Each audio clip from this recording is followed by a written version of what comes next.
Olá, caros ouvintes, sejam bem-vindos a outro episódio aqui no Web Summit. E hoje estamos com uma cara que alguns de vocês podem reconhecer da televisão. Talvez agora, para quem estiver no Spotify e na Apple Podcasts, apenas vão poder ouvir a voz, apesar do Spotify também já ter a vertente de vídeo, mas ficamos aqui pela voz.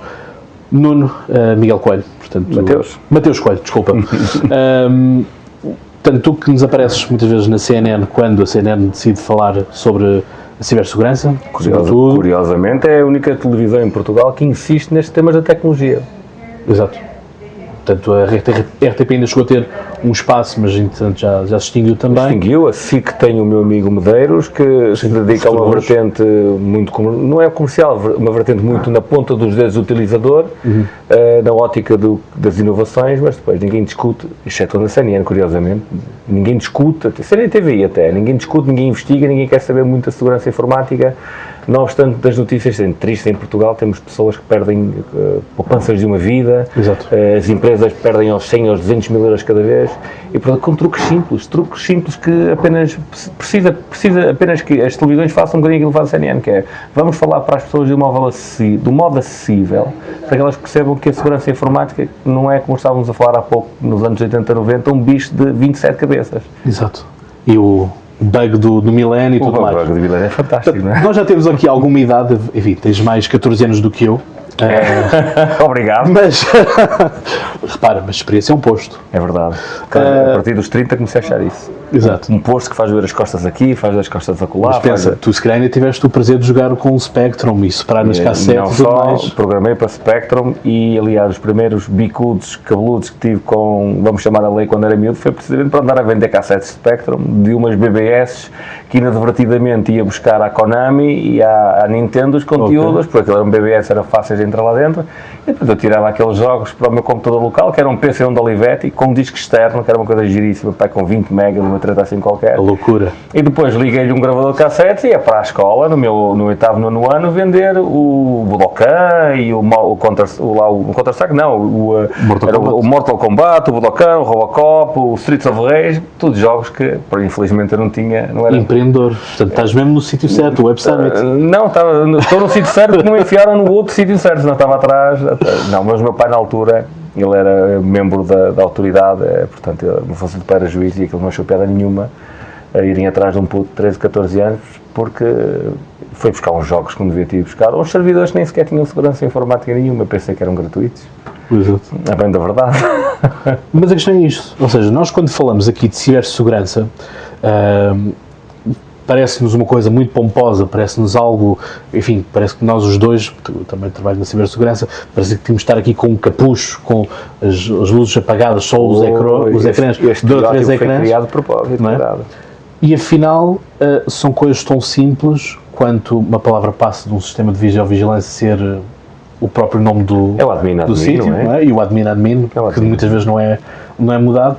Portanto, afinal as coisas não são assim tão tão espetaculares quanto algumas... Depende de como vemos. Por exemplo, alguns filmes possam parecer, não é? Se estivermos a falar de sofisticação, sim, são. Por exemplo, nós conseguimos, e quando às vezes a autoridade me chama para fazer análise de especialidade ou para fazer peritagens, vemos coisas do Mr. Robot, vemos efetivamente coisas do Arco da Velha, por usar esta expressão, vemos crimes sofisticados que recorrem à Deep Web para esconder as coisas, para vender o conteúdo, para vender as drogas, fotografias de criança, e depois como é que se consegue chegar ao criminoso? Não é fácil, não é? Portanto, a complexidade está lá, como por exemplo, como é que um hacker consegue interceptar as SMS dos bancos quando enviam para as pessoas. Isso não é um fé de ver, requer ali de facto perceber que se quer ali chegar, e não é fácil, que pressupõe uma contaminação do equipamento, o desvio das SMS, a sonocação da SMS no ecrã da pessoa, o intento depois do Android não aparece à pessoa, é desviado para outro sítio qualquer,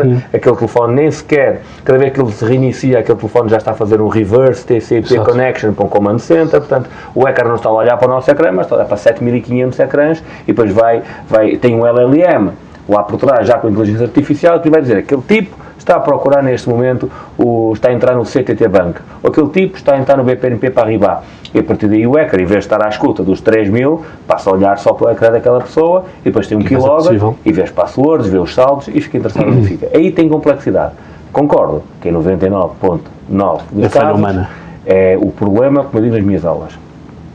O problema está, desde que eu era miúdo, eu tenho 44 anos, portanto já tenho cabelos brancos, não muito, mas tenho alguns. Desde que eu era miúdo, o problema está entre o teclado e a cadeira. Portanto, enquanto o problema estiver aqui, enquanto ninguém pensar na questão preventiva de proteger as pessoas, vamos estar sempre a reboque. Há um conceito muito interessante que eu criei na minha tese de doutoramento, que é a transparência. A transparência significa que cada vez fazemos mais coisas de forma a que seja next, um clique limpo, que as pessoas nem sequer percebam o que é que estou a fazer. Isto era muito giro e foi muito interessante porque trouxe agilidade, mas trouxe um problema também. Trouxe a mim e a muita gente, é a chamada burrice tecnológica. Eu deixei de perceber o que é que as coisas fazem para ficar totalmente fora da complexidade. Apenas assumes que tens de fazer aquilo. Não, mas até assumimos não é que tenho que fazer, que está bem feito. E, portanto, posso... E que é assim, e é sempre assim. E esta é a porta de entrada em engenharia social. E o Hacker, hoje em dia, a favor do Cambridge Analytica, que nos fechou em 5 mentalidades psicológicas, e a partir daí, na altura, como nos venderam os micro ads para influenciar as eleições norte-americanas, com sucesso. Com os gatos, e não só, o Brexit é um filho, é um filho de engenharia social, mas é um atropelamento político, porque fez com que, de facto, se conduzisse uma nação à saída da Europa, apenas com estas tipificações do Cambridge Analytica e os micro-targets. O hacker funciona da mesma forma. Quando vai atacar, sabe precisamente que o ser humano encaixa numa destas 5 personalidades e, portanto, é fácil criar armadilhas para qualquer tipo de pessoa hoje em dia. Exato. É que nós vendemos muito, enfim, falamos muito do ponto de vista político, estamos aqui num podcast político, falamos muito da questão da segurança versus liberdade, e Franklin diz que quem prefere segurança e liberdade não merece nenhuma das duas. Na verdade não vai ter nenhuma das duas, porque infelizmente quando nós damos a nossa liberdade em troco de uma putativa segurança, que nunca é nossa, é sempre a segurança de quem nos quer vender a ideia. Porque essas pessoas que querem manter lá em cima no poder. Portanto, vendem-nos digamos, a ideia, o Eldorado de uma liberdade segura. Isso não existe. Portanto, quanto mais controle houver, o poder corrompe. O poder absoluto corrompe muito mais. Portanto, e temos agora com esta história de moeda digital, e não vai terminar aqui com alguns países europeus a querer entrar na encriptação para desencriptar as mensagens. Acaba a liberdade de expressão. Já iremos aprofundar isso também. É terrível. A troco de quê? De uma hipotética liberdade. Exato. E a questão, justamente, estavas a falar aqui das criptomoedas, basta lembrarmos que foi o ano passado, ou 2 anos, que as pessoas vendiam a sua retina em troco de uma Bitcoin. Inacreditável, não é? Ou seja, a questão é, qual é que foi o momento da humanidade onde deixámos de pensar, e aliás foi isso também falado aqui com o Luís Dreyfus, do CEO do grupo Le Monde, que é a questão de deixarmos de pensar. Portanto, agimos, comentamos nas redes sociais, fazemos, e depois é que refletimos, depois é que pensamos. Nós estávamos a ter uma conversa interessante sobre como é que se comanda, como é que isto tudo funciona. E eu estava a dizer, efetivamente, as pessoas, os organismos, não vamos dizer quaisquer, perceberam que consegue-se fazer guerra com tudo, a troco de audiência, ou seja, o benefício são as audiências, amor-ódio, esquerda-direita, Porto-Benfica, branco-preto, curiosamente com os chineses e os americanos ainda não se fala muito, mas é China-América, Rússia-América, Rússia-Ucrânia, ou seja, os opostos são tema de conversa. E depois as redes sociais até fazem uma coisa curiosa. Porquê que as redes sociais não limitam os trolls? Não querem, porque aquilo dá ruído. Como aqui não. E não só, e depois as publicidades que aparecem ali, os cliques indevidos, mais uma impressão, mais um...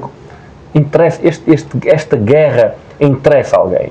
Nós vivemos precisamente numa altura em que o facto de conseguirem encavalitar as opiniões de um lado contra o outro é extremamente lucrativo. E a única vantagem que isto tem para as pessoas realmente é nenhuma. Porque no caso, vamos para a criptomoeda em concreto. Sim. A criptomoeda aparece para dar liberdade às pessoas, para fugir do centralismo do banco. Porque nós sabemos o quê? Que os bancos manipulam a moeda em função da necessidade da economia. Ou mais impressão, menos impressão, desvalorizam, valorizam. E nada isso à partida traz liberdade à pessoa. Só que nós não vivemos em Portugal agora, nós vivemos numa sociedade global. E se a nossa moeda hoje, amanhã vale menos que hoje, ou vale mais, isso tem impacto nas pessoas. E esta capacidade de criar a Bitcoin e de podermos nós mandarmos o nosso dinheiro de uma forma descentralizada, que curiosamente só valoriza, não é? Pode valorizar, pode todos os anos valoriza, não é? Imenso, até, lá está, pode cair 10%, mas depois sobe 30% ou 40%. Isto tira poder a alguém. E este alguém vive precisamente desta bipolaridade. E se não existir esta bipolaridade... Daí agora vir o euro digital. Se não houver esta bipolaridade, as coisas não são interessantes para alguém e não há poder, não há controle. O euro digital é a prova de que, de facto, a Bitcoin estava correta. Curiosamente, é muito mais móvel e realmente também é uma questão interessante. A partir de agora, se não há uma moeda, seja com cartão multibanco já tudo registava, do momento em que nós andamos a transferir moeda digital para um lado para o outro, nós conseguimos fazer inteligência artificial, machine learning, big data, analytics, em cima de dados mais concretos do que os dados mais ou menos etéreos de uma nota de 50 euros e 2 ou 3 recibos para um café e para um jantar. Agora não, agora é preciso. Portanto, tudo aquilo que é digital acaba por ser uma ameaça, mas ao mesmo tempo, quando não se consegue controlar, acaba por ser um objetivo de cobiça e as entidades governamentais e as grandes entidades que gerem este mundo, de facto, depois ficam interessadas e querem controlá-lo e querem usá-lo. Como o Keir Starmer quer agora fazer o Digital ID.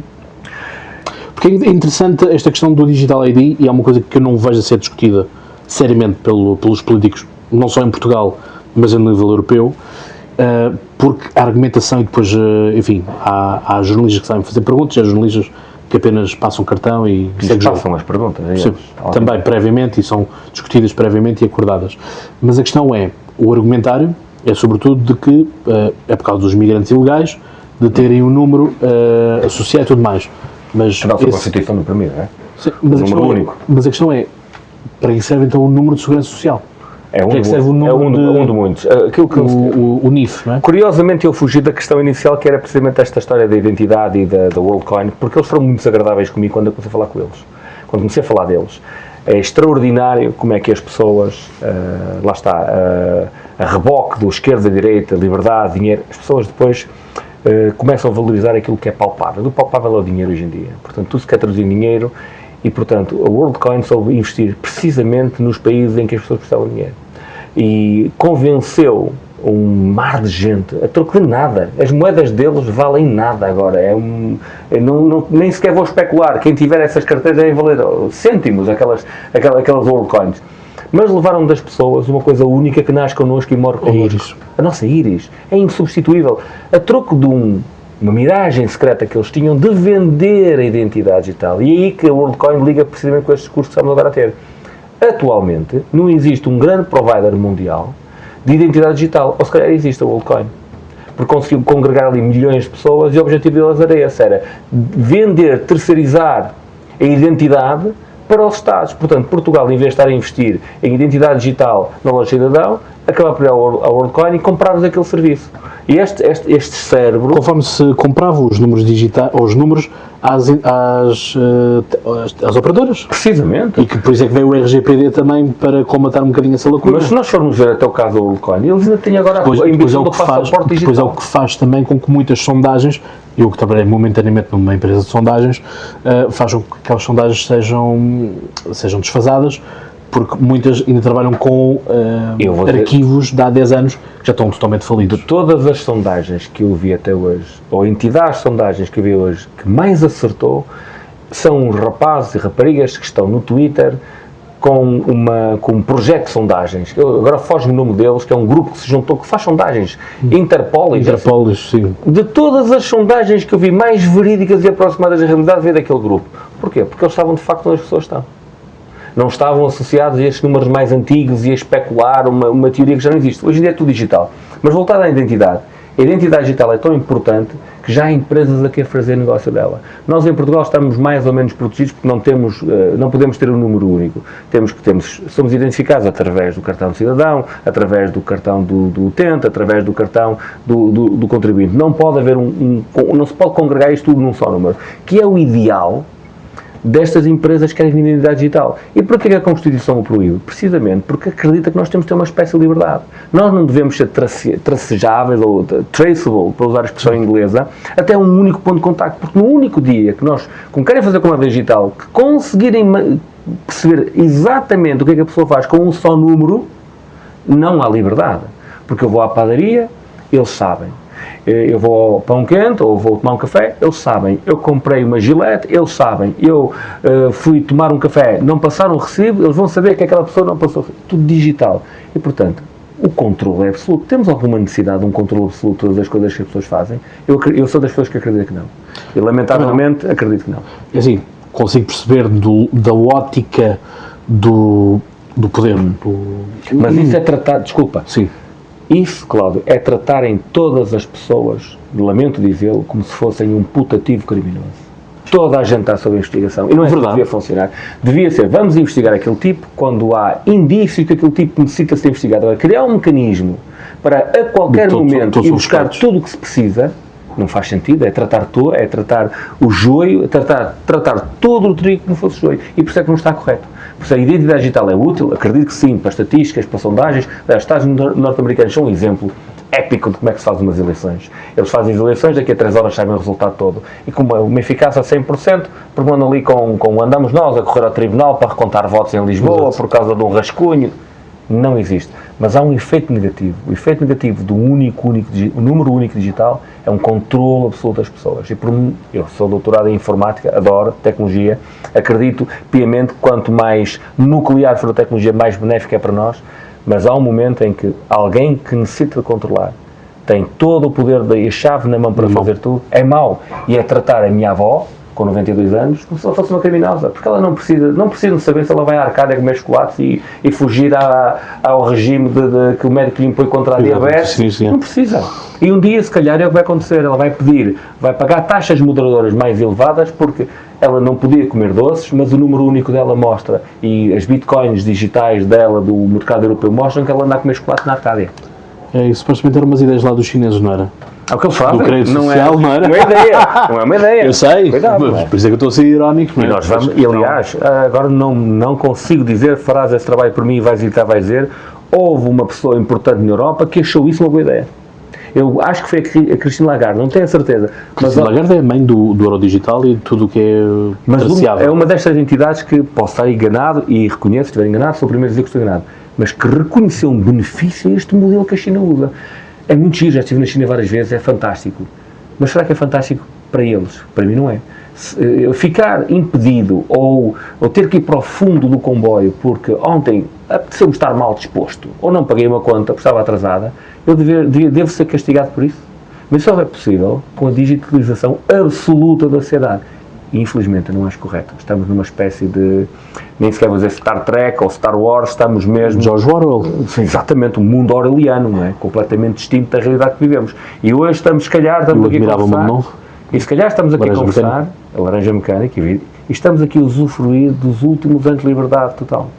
Porque agora podemos apagar alegadamente os cookies. E daqui a uns anos, será que temos essa liberdade? Cada vez mais estamos... Portanto, ou seja, quando... eu que sou, a minha formação de base é de História, mas o meu percurso de vida todo levou-me para a História, sabe tudo todo, agora para a cibersegurança, mas enfim, quer dizer, se o Luís XIV, o rei absoluto, o rei Sol, comparado com qualquer primeiro-ministro dos dias de hoje, era um menino de cor. Não é? Era um Rugrats. Quando eu nas aulas dizia, bom, tinha o poder o total, era o Deus Sol, o rei Sol e tudo mais. Mas, quer dizer, ao lado deste que tem tudo o que é necessário, tudo o que existe, quer dizer, afinal, não controla nada. E, curiosamente, ainda nos querem dizer, nós que somos da área da tecnologia, ainda nos querem dizer, quando determinada coisa acontece, é o acaso e nós não sabíamos. Impossível. Caminhamos para uma digitalização absoluta da sociedade. Há indicadores para tudo. Nós conseguimos, inclusive, e brincamos com isso, chegamos ao Natal, hoje fizeram-se 4 mil ou 40 mil milhões de transferências multibancos. Sim, é sempre. Mas nós não conseguimos controlar o resto. Conseguimos, agora não expomos. Não obstante, eu não concordo com o controle absoluto porque, efetivamente, eu não preciso que os meus metadados da Vodafone, que é o meu operador, passando a publicidade, peço desculpa, da nós também, não faz sentido que estes metadados estejam disponíveis durante 6 a 2 anos para alguém os cruzar com os meus movimentos bancários, porque eu não fiz nada de errado. Sim. Mas de repente alguém acha e pronto, amanhã cria um algoritmo de identificação de desvio padrão e eu, um inocente, pode ser caço no meio dessa sagalhada toda porque alguém treinou mal o modelo, mas alguém decidiu controlar absolutamente. E o controle absoluto nunca é bom. Lá está, é aquela coisa, a única coisa que eu acho que isto realmente pode ser interessante na perspectiva do governo é acabar com, ou mitigar a economia paralela que existe. Eu acho que não é impossível, eu acho que é impossível. Porque depois o commodities market vai mas repara, vamos voltar a fazer os estoques têm que... Sim, mas há o mercado paralelo, no sentido em que há os computadores antigos, há os quadros, há as obras de arte. Cada vez que me falam nesta questão do controle de um governo absolutista, controle para o bem da sociedade, e aqui já parece Sérgio Sousa Pinto a idealizar as coisas dele, Repare, eu imagino, o que é que seria de Rembrandt, ou de Picasso, ou até de Rachmaninov, quando estavam a fazer as suas obras de arte, as suas partituras e os seus quadros, se lhes tivessem colocado umas palas ao lado dos olhos e agora, só podes pintar com estas cores, ou tudo que tu vais pintar tem que ser registado ali, tudo que tu vais fazer está enfermado, em frame com a nossa ideologia. Será que não havia aquilo que nos individualiza como seres humanos? Claro, mas por isso é que o futebol também está a perder piada, porque estamos a queimar os criativos nas escolas. Eu deixei de ver futebol, peço desculpa. Primeiro porque não consigo. Antigamente discutia-se meio metro, mão, pé, de intenção, e agora andamos ali com os vídeo-árbitros, com as linhas, eu não consigo ver futebol. Portanto, gosto muito de futebol, sou sócio do meu clube, não vou dizer qual é que é, portanto, há muitos anos, meus filhos também são destes, mas eu deixei de ir ao futebol, precisamente porque depois eu quero festejar o golo à primeira, eu não quero festejar o golo agora e daqui a 30 segundos, 40 segundos, 10 minutos depois, afinal não foi golo. Este excesso de digitalização... Temos maior verdade desportiva, ou não, como diria Rui Santos? O Rui Santos é um indivíduo inteligente que o erro do Rui Santos, e não é uma crítica, é estar muito exposto. É demais. É demais porque depois as verdades dele caem mal. E porque é o exagero, não dele, é o exagero do uso da imagem dele. Porque depois o que ele tem para dizer acaba por valer nada, porque é sempre, ele repete-se, ele não se repete, ele diz a verdade. Mas é usado de forma tão cansativa que já não vale nada. Sim. A verdade esportiva, não vou dizer que é subjetiva, a verdade desportiva vai estar sempre associada ao tal amor, ódio que falamos há pouco. As pessoas estão sempre de um lado contra o outro e alguém percebeu que isto é vendável. Esquerda, direita, Porto, Benfica, branco, preto, e portanto o futebol é exatamente assim. A verdade do futebol existe sempre aos olhos de cada um, porque eu ainda não conheço ninguém que tenha visto o seu clube a ser beneficiado de um penalti. Isso tem realmente sentido muito mal com aquele penalti que na verdade não era penalti. Não vai para casa a pensar, marcamos, mas não era penalti. A tecnologia ajuda, mas as mentalidades não mudam. Portanto, a vantagem que eu vejo na vida ao árbitro, a tecnologia numa coisa que efetivamente vai ser depois tão opinativa do ponto de vista emocional, é que nem sequer vale a pena lá estar. Porque independentemente de verdade ou mentira, as pessoas não vão reconhecer que era justa ou injusta aquela penalidade ou aquela... As pessoas, é subjetivo. O pontapé não foi assim tão forte. A rasteira não era assim. Ele arrastou-se até à grande área. Isso é uma das coisas que eu vejo diariamente. Por isso é que deixei ver a bola, estou num café a tomar um café e estão a discutir, não obstante o vídeo-árbitro, mas aquele pontapé foi quase a brincar. Então para que é que serve o vídeo-árbitro? Se as pessoas vão justificar, não virem a verdade da tecnologia, não vale a pena. Portanto, para mim não havia vídeo-árbitro. Quanto mais não seja porque eu, pessoalmente falando, não traz nada ao jogo, só o veio deteriorar. Há de haver outras formas de controlar. Ainda não sei qual é que é, mas lá quem descobre para mim. Mas o vídeo-árbitro não parece que seja o mecanismo que traz verdade ao futebol. O que pode trazer verdade ao desporto são as pessoas serem verdadeiras e perceberem que, não obstante gostarmos muito de um determinado clube, que às vezes as coisas não são feitas bem e nós beneficiamos dela. E se beneficiamos dela, ao menos temos de ter cara de pau para dizer é verdade, beneficiamos, e eu não concordo, mas toda a gente concorda, porque nós respondemos sempre àquilo que gostamos, não é? Exato. Agora aqui a questão é como é que nós podemos liderar a resistência, como é que nós podemos fazer parte da resistência àquilo que é todas as ameaças que estão no mundo, porque enfim, temos vários fraudes, desde os MBAs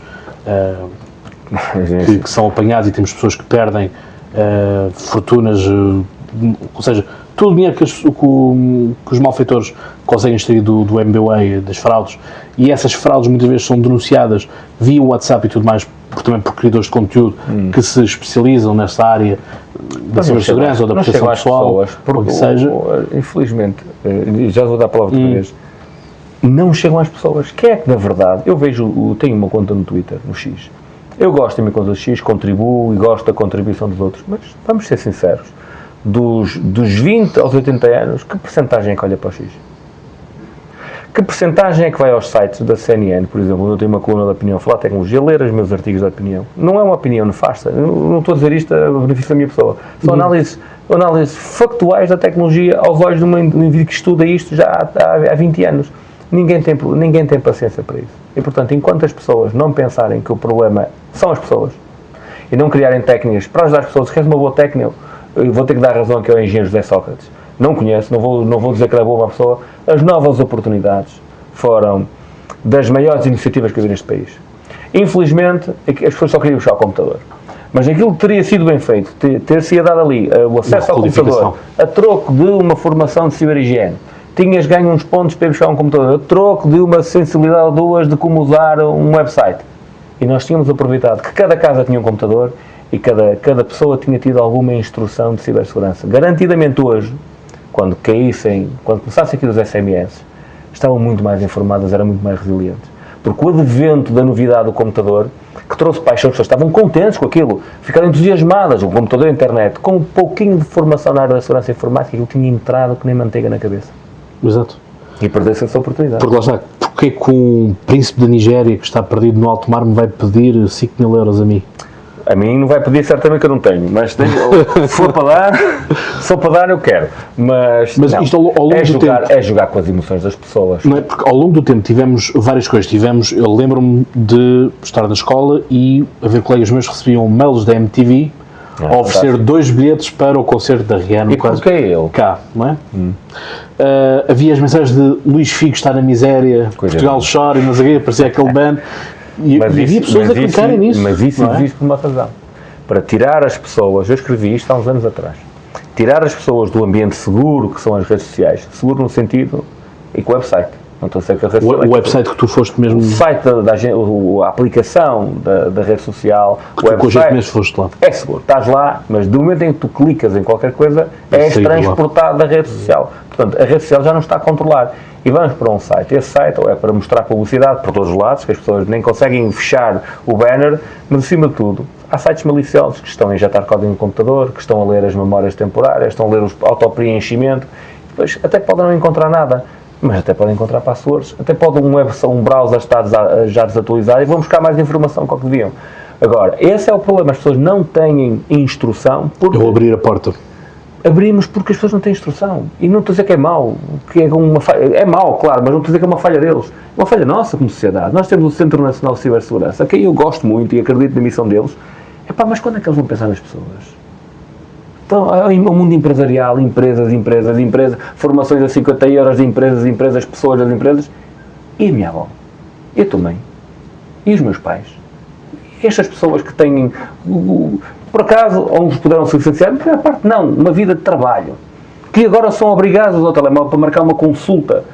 Se eles sabem lá o que eles estão a fazer. É isso. Mas podiam saber porque há 10 anos atrás ou há 15 anos atrás houve as novas oportunidades. Entregou-se um computador e as pessoas, em vez de andarem a jogar com aquilo e guardarem aquilo para ganhar pouco, muita gente ainda tem Magalhães, podiam ter feito ali umas iniciativas. Não era dar, queres ter computador, tens que ir buscar 10 pontos. Como é que eu consigo 10 pontos? É fazer estas 2 horas de cibersegurança, estas 2 horas de usar o cartão de cidadão para assinar qualquer coisa, estas 2 horas de ver um vídeo como submeter RS, estas 2 horas de higiene e cibersegurança, estas 2 horas como resistir à engenharia social. Era fantástico. Mas agora não vale a pena olhar para trás. Alguém que esteja a ver o nosso podcast, ou o teu podcast, que decida que se calhar nós temos que apostar em quem está entre o teclado e a cadeira, porque eu volto a dizer isso e repito, o problema está e vai estar sempre entre o teclado e a cadeira. Quanto mais não seja porque isto muda tão depressa, tal transparência tecnológica. Eu ainda nem sequer aprendi a usar o chat GPT. Já o Grok, já este, já aquele, já com o outro. É impossível a seguir. Imaginemos para quem tem mais 50, 60, 70 anos. Exato. É que lá está.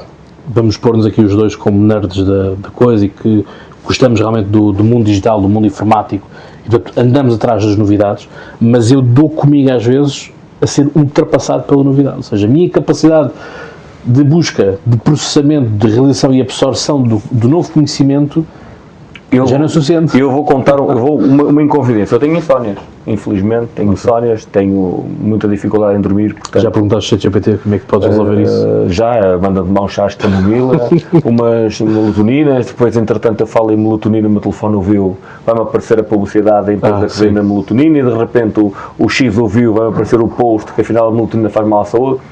Não vale a pena perguntar. Para questões de saúde tem que se ter com o médico e deixar as redes sociais e a tecnologia.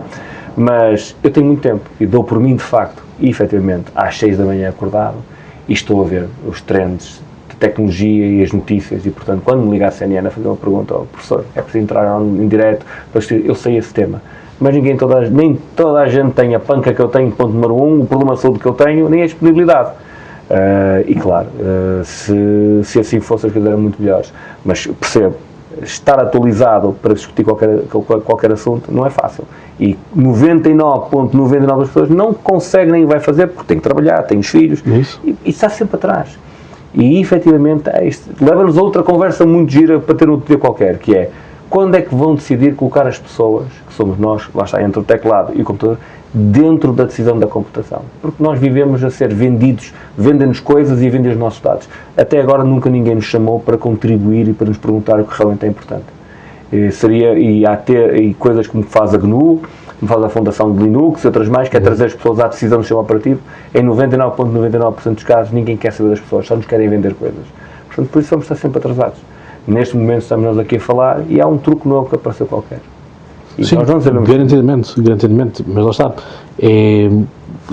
Há pouco estávamos a falar aqui dos QR Codes e tudo mais, quer dizer, tem-se banalizado a ideia do QR Code. Mas toda a gente sabe que isto é perigoso, mas insistem em usar isto. O caso do Web Summit não é um caso único, ainda agora está ali num hotel em frente, no seu alojado, o menu é um QR Code, cheio de gente, mas ainda para mais, e por acaso sou uma boa pessoa, ou acho eu que sou uma boa pessoa, no limite da equação do bom e do mal. Mas se eu fosse um indivíduo que quisesse agora aproveitar a colavas por cima um QR Code. Claro. E quanto mais para te redirecionar para outra coisa fora. Ou melhor ainda, para conseguir ter acesso ao telemóvel.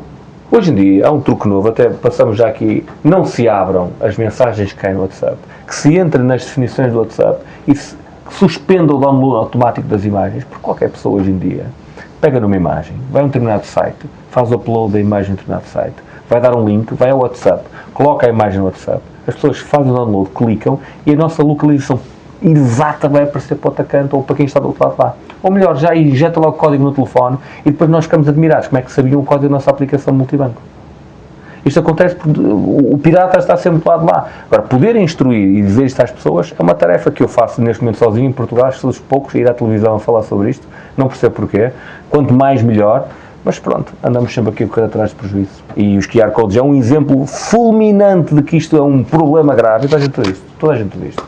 Vamos fazer aqui um desafio, que é, ao longo desta Web Summit, conta quantas vezes vão ler esse QR Code e ao longo de todas as booths que estão aí espalhadas... Num dia, pelo menos 2. A entrada e a saída. Mas começou às 5, não foi? Sim. De manhã era um bocadinho mais...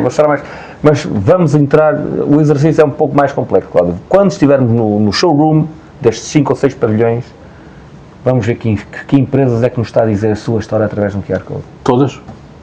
Isso é todas têm o banner, todas têm um cartãozinho, vê aqui o nosso site, ao final, que é muito prático, do que em vez de estar a dizer www. E depois criar aquilo tem um nome estranho, que nós nem sequer conseguimos escrever porque está... Não é? Mas imagina, sei lá, Washington Fund. Ninguém troca-se o Washington, não sei o que mais. Portanto, é muito mais prático. Mas o nível da resistência ao QR Code, à entrada do Web Summit, não estou a dizer mal do Web Summit, estou a dizer, à entrada de qualquer sítio que use QR Codes é muito mais calma. QR Codes deixa-me desconfortável. A meio de um evento desta magnitude já ninguém está desconfortável. Portanto, já se pega no telefone e já se tem uma naturalidade a usar o QR Code.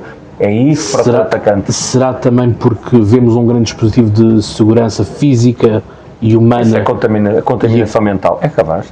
Porque lá está, todos de passar por cá. Eu não me sinto inseguro aqui. Exato, porque temos aqui várias camadas até chegarmos aqui a esta boot, não é? Pelo menos eu passei por 3 camadas de verificação. Mesmo? Polícia, detector de metais e raio-x e tal? Portanto, sim, fica imperito, mas por acaso eu acho que nós como cidadãos separamos as duas coisas, a segurança física e digital, mas uma coisa é realmente a questão, e o Cambridge Analytica, um dos perfis, diz exatamente isso, o acostumizar-se da tecnologia da facilidade. Transparência, isto não existe por acaso. Nós entramos aqui desconfiados de QR Code. Ao final de passar 60, 70 vezes o nosso telefone por QR Codes, nós não vamos ter resistência nenhuma em apontar por uma máquina para ganhar um pequeno prémio qualquer com QR Code. E afinal aquilo era apenas um exercício, como já foi feito há uns anos aqui no Web Summit, a mostrar que as pessoas são gullible, são crentes. E a troco de um café, clicam em qualquer coisa. Até a troco de uns cêntimos vale uma íris. Uns cêntimos, uma íris, uma coisa única que é impossível desassociar do ser humano. Acho que isto, se contássemos isto a um dos vilões qualquer do James Bond, não acreditava. O Goldfinger ficava contente, mas não, eu acho mesmo na fanbase do super-homem, Lex Luthor, dizer, realmente ficava abisbílico com esta possibilidade. Vender olhos a trocos de cêntimos. E as pessoas, de facto, depois aquela histeria coletiva, não no mau sentido, aquela folia adieu, aquela histeria, as pessoas corriam, havia filas, não sou daqui, sou do Porto, havia Catarina, tinha lá um stand com as bolinhas da Worldcoin, centenas de pessoas para ir buscar uns euros quaisquer. Isso também diz muito do nosso verdadeiro estado da economia. Outra conversa. Eu acho que diz, honestamente, mais do nosso estado da literacia e da nossa educação. Nós estamos mal nisso. Até há dias estava aí Porque o problema está... Nada, lá está, ainda voltando à conversa que eu tive com o Louis Dreyfus, 43% dos portugueses não conseguem absorver ou perceber mais do que 2-3 linhas. Não percebemos aquilo que se passa do ponto de vista do IRS, do ponto de vista... o Estado deu-me o dinheiro. Não deu. Ele devolveu aquilo que já taxou em excesso. Temos deputados no Parlamento que querem ser líderes da nação a confundir aquilo que é taxa com imposto. Temos esta déficit, esta baixa literacia digital. Já nem vou pela cibersegurança, vou mesmo pela digital básica. Um desperdício do utilizador do eu acho que há dias eu disse, vou voltar a este tema, há dias disse isto a um jornalista internacional, disse exatamente a coisa. Portugal teve a oportunidade, há 15 anos atrás, de ter um movimento como em 1500 coisas descobertas, em 1400 coisas descobertas. E eu, como assim? A todo o cidadão deste país foi dado, no meio do obscurantismo, assim que se diz, foi dado um computador, um acesso à internet universal. E a pessoa ficou surpreendida com isso. Eu troco 5 euros mês. Mas como assim? A toda a gente, estudantes do ensino superior secundário, o que é que vocês fizeram com isso? E eu, palpável, que sabe até hoje nada. Mas podíamos ter feito muita coisa. E não se fez. E se calhar se tivéssemos feito, nós hoje éramos aquilo que estamos agora a tentar ser, nós hoje éramos um colosso digital. Porque tínhamos muito mais do que 50% da população incluída do ponto de vista digital. Nós estamos excluídos do ponto de vista digital, as pessoas não conseguem ler as frases em condições, não percebem o que é que leem, portanto, a responsabilidade disto, eu não faço ideia onde é que ela está, sei que combater isto não é fácil, mas que tem que começar por algum lado, e ninguém quer começar. E por que não? Não sei porquê. Não dá votos, vou dizer se calhar não dá votos, não sei. Não interessa, ou não vende, ou não é o momento certo. Se calhar agora estamos a combater as eleições, não é? As eleições eu sempre votei. Eu vou dizer uma coisa curiosa sobre a minha pessoa, e muitas pessoas que pensam as coisas, que é não votar como se estivesse a votar num clube de futebol. A política não deve ser um clube de futebol. Não deve ser gerida por paixões. Eu voto neste partido independentemente do escafandro que lá estiver dentro. Não pode ser assim. Tem que se votar na pessoa. E ninguém quer votar na pessoa. Aliás, ninguém quer votar na pessoa, ninguém quer ler os memorandos, ninguém quer ler os planos, as ideias de governação. Portanto, nós vamos às urnas votar em partidos. Porque são aqueles que gostamos muito. Exato. Nuno, se calhar já tropeçaste num episódio meu que foi bastante conhecido em 2019, justamente com a cabeça de lista do PAN por Setúbal, Cristina Rodrigues, que agora é deputada pelo Chega, foi eleita número 3 do Chega, que não sabia o programa eleitoral do próprio PAN. Eu vi esse vídeo. Mas eu já vi pior, já vi uma pessoa... Portanto, qual era aquele... Esse foi mesmo brutal. Eu fiquei... Esse parei para ver. Que foi uma junta de freguesia, uma autarquia qualquer, um candidato que não sabia as juntas de freguesia dessa cidade. As 4. Sim. Ficou ali... Sim, e depois a jornalista a perguntar quase que eram... Se calhar eu sou um pouco dinossauro, porque de facto eu vou ver os manifestos destes partidos todos, quando é para governar, e eu sou uma pessoa, lá está, tenho insónias, infelizmente, e durmo pouco, e vou dizer honestamente, entristece-me, de facto, quando tenho que ler o manifesto político de um partido a ver o que é que ele propõe, propõem as coisas deles, mas que realmente estão muito descoladas da realidade. E, portanto, isso faz com que as pessoas nem sequer queiram saber o que é que tem de ser num partido. E, portanto, como não querem perceber o que é que se passa com os partidos, a mensagem para eles isto é tudo igual. Portanto, vou votar no meu partido de coração, que votava já a minha mãezinha, e voto eu também. Exato. E por isso é que, se calhar, a grande maioria silenciosa vota em branco. Ou nem vota. Fica em casa a ver porque televisão. Doesn't worth it, não vale a pena. Mas é um mau caminho. Para quem está a decidir estas questões de discutir a política, mais do que, na minha opinião, opinion maker, mais uma vez, não é uma opinião pessoal, não quer dizer que tenha alguma colagem com a realidade. Acho que de facto deve-se procurar perceber muito mais a política na base do porquê e naquilo que vai mudar a vida das pessoas, do que de facto na base da opinião, e porque é esquerda, porque é direita, e porque é contra aquilo ou é a favor daquilo. E neste momento vivemos uma altura política em que se discute lados. E ao discutir lados, andamos a discutir os absolutismos, mas o mundo não é feito de absolutismos. Não. Não é o preto, não é o branco, existe uma paleta imensa de cores lá pelo meio. Eu adoro verde clarinho, agora adoro lilás, e tanto ando de vermelho como ando de azul. Mas infelizmente começa a parecer que é mau. Ter uma só cor começa a parecer que é mau. É obrigatório. Portanto, exato. E o que acontece depois, vamos voltar à tecnologia, depois as redes sociais são um veículo de informação. Potencializam isto. Já leste o novo livro do Adolfo Mesquita Nunes? Ainda não tive a oportunidade. Também. Já está comprado. Eu também. Está comprado. Está na mesinha de cabeceira também? Não. Está a minha está. Eu tenho uma boa biblioteca em casa, que a quem meta uma mesa de bilhar, eu meti prateleiras para livros. E depois entretenho-me a ler aquilo. É uma boa opção. Sim. E depois eu faço uma coisa, ainda hoje tenho, o meu falecido pai já fazia, que era fazer os sumários dos livros que lia. E é assim que eu aprendo. Eu sou uma pessoa muito gráfica e visual. Eu leio um livro, estou a ler, de repente tenho um bloco de notas do lado e vou tomando ideias dos meus raciocínios. E aquilo é muito giro, é um ensaio muito engraçado. E um dia talvez faça a minha própria enciclopédia da burrice. Não obstante, é um livro que está lá na minha biblioteca para ler, porque o facto, eu li só assim, o prelúdio, e o prelúdio já promete muito, esta questão do algoritmo. Acho que é uma palavra que entrou no nosso dia-a-dia. É um desfavor do Cambridge Analytica, que mostrou que a sociedade, e repito, a sociedade contém apenas 5 tipos de personalidades. Não somos assim tão infinitos como percebemos ser. Não. Desde o mais gênio ao menos gênio, somos 5. E, portanto, algoritmar e criar para estes 5 é mais fácil do que se parecia. Exato. Depois o resto somos todos alimentados ao pá ou ao gato, porque não sabe o que é. Exato. E lá está, estamos sempre naquela, e vemos isso no mundo jornalista então, a rotulagem, a necessidade de rotular.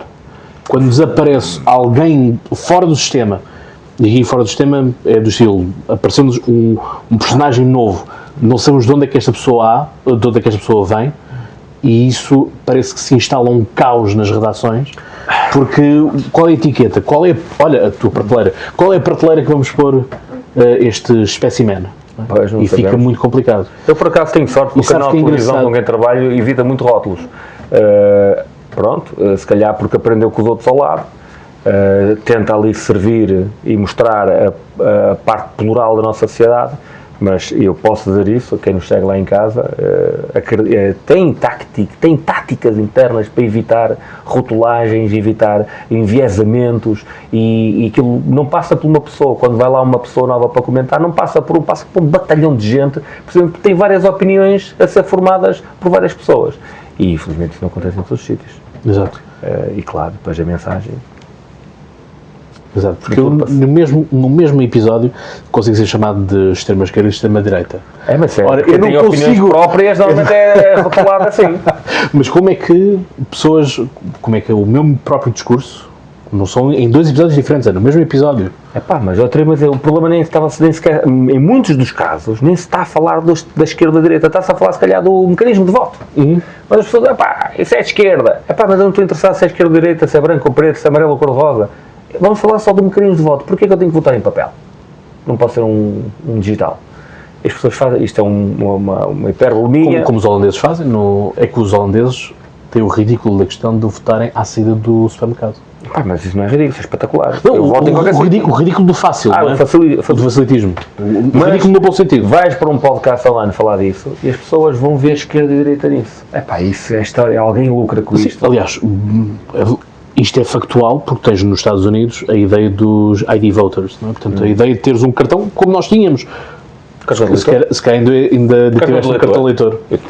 Eu não uso, mas tenho no papel. Sei lá, pronto, eu já não tenho. Para os 18 anos, mas eu guardo essas coisas. Eu nunca tive, mas lá está, ou seja, tinhas lá uma fotografia, não é? O teu nome. Um cartãozinho de papel diz cartão de leitor. E para os republicanos isso é uma questão que temos que saber quem aquela pessoa é. Para os democratas dizem que não, porque isso metem o racismo pelo meio, mas quer dizer, tens uma driver's license que tem que ter a fotografia também. Mas vamos ser pragmáticos, isso é um interesse do controle. Claro. Eu vou dizer uma coisa, é a minha opinião pessoal, andamos a discutir o acessório e nunca discutimos isso. Sim, as reformas necessárias, claro. E honestamente, e por isso é que cada vez mais eu vejo bonecos animais com meus filhos quando eu estou a ver bonecos. Porque eu entro nos canais de notícias e está toda a gente a discutir o acessório, ninguém discute com o social. E como é que o mundo agora está polarizado? Eu sei como é que está. É um tema para uma grande conversa sobre as redes sociais e o aproveitamento do tal algoritmo, ele dividir para conquistar. Mas não quer dizer que nós ainda temos em 2025 a faca e o queijo na mão. E se calhar as pessoas poderiam moderar-se um bocadinho mais e perceber que Se dessemos a mão uns aos outros, as coisas eram mais fáceis, mas nós estamos mais interessados é apertar o pescoço uns aos outros. E porque aquele é comuna, e aquele é de Chega, e aquele é nazi, e aquele é ultranazi, ou fascista, e aquele é o direitola já vi na internet, sim. Antigamente era o laranjinha, sim. E depois era a escardalha. Epá, honestamente, é cansativo. Um gajo quer discutir uma coisa concreta, não. E andamos aqui no meio do lixo, no sentido da verborreia, discutir o acessório em vez do essencial. Por isso eu gosto muito deste podcast. É porque eu gosto de me centrar naquilo que é aquilo que muda efetivamente as pessoas, aquilo que é o... E mensagens de ódio não se recebe? Eu recebo muitas. Muitas. Cada vez que vou à televisão recebo sempre uma treta qualquer no Twitter. A última delas era, olha bem para debaixo do teu carro quando entrar lá dentro, mas numa linguagem estrangeira. Sim. É uma coisa, já me deixaram cancelar muitas vezes, boa sorte. Epá, mas isso... Quando não tens amarras, não tem canais digitais. Quando não tens amarras, quando és livre e só te bastas a ti próprio, não há nada. Mas isso é... Eu digo honestamente, eu preocupo mais com a saúde dos meus filhos, com a escola deles, verdade. Com os consumos que o meu carro faz, onde é que eu vou jantar, do que realmente o que é que diz a ABC pessoa num post de Facebook.